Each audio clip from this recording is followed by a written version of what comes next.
Brooke Benjamin has a closet full of black suits and practical black heels. A licensed funeral director and celebrant for over 27 years, she finds people endlessly and boundlessly fascinating and believes that we are all in it together. When you talk about death, you talk about life. There is something for everyone, and that it should not be highway robbery. Brooke loathes the profanity of discussing money and death in the same breath. However, after 2 decades working for other people who treated cremations and burials like an assembly line, she summoned the courage to finally hang up her own shingle. She's now a partner at Inclusive Funeral Care, a low-cost alternative to the funeral home industry. Where to, Brooke? I brought props.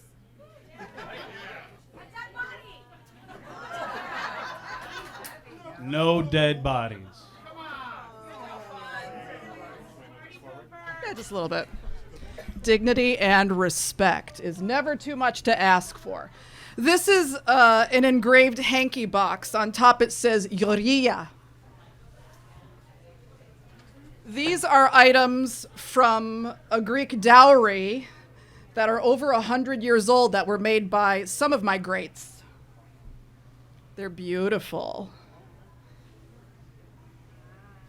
This is a book written by my great-grandmother called I Married a Greek. It was published in 1941. It was a full decade after she actually made travels to Greece. I made the mistake of telling the online rare bookseller what this meant to me, and they refused to budge on the price. For years I stalked them, but I ended up paying $300 for it. It's in the Library of Congress. Emmeline Milburn came to Mansfield, Ohio at age 11 from England. She had a son named Elmore with a man named Elmer Root, who turned out to be a bank robber. She kicked Elmer to the curb and volunteered helping World War I newcomers from the Balkans fill out forms. This is when she met a 22-year-old Greek plumber named Demetrius Paleologus, shortened to Jim Logus. I don't know at what point she decided to fuck this guy, but they did. Something happened because they made 4 babies, and the first of their biological children was my grandmother, Georgianne Demetra Logus, a spitfire and a gifted acrobat and a dancer who toured around Greece demonstrating the Charleston. This book is part travelogue, and there's quite a bit of content about transportation, be it by train, donkey, or ox cart. Someone tries to steal her suitcase. She clocks him in the face with her Eastman camera hid under her raincoat. Emmeline held forth on food. She hated olive oil and fashion, and she was livid when she returned from a day in Athens to find her best black loafers being worn out in the fields, her young sons screaming, "Don't take Mama's clothes!"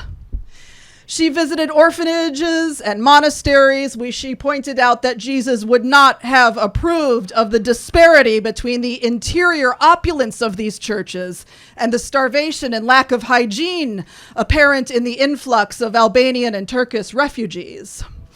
Emmeline was lippy, she was brave, she was compassionate, she was alarmed to see the women in the Greek towns were expected to work the fields while the men did who knows what all day.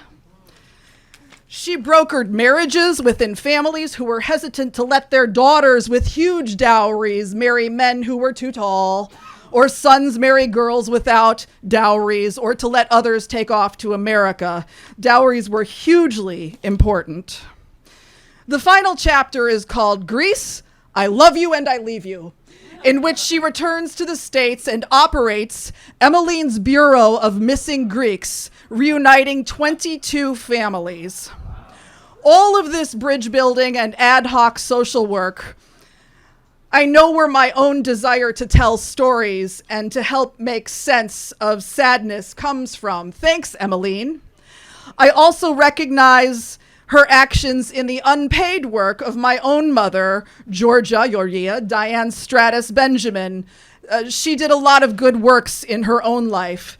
And this is a different story, one that I will need to start writing soon for a very different kind of event, the type of which I produce for others every day, yet struggle to do for my own family.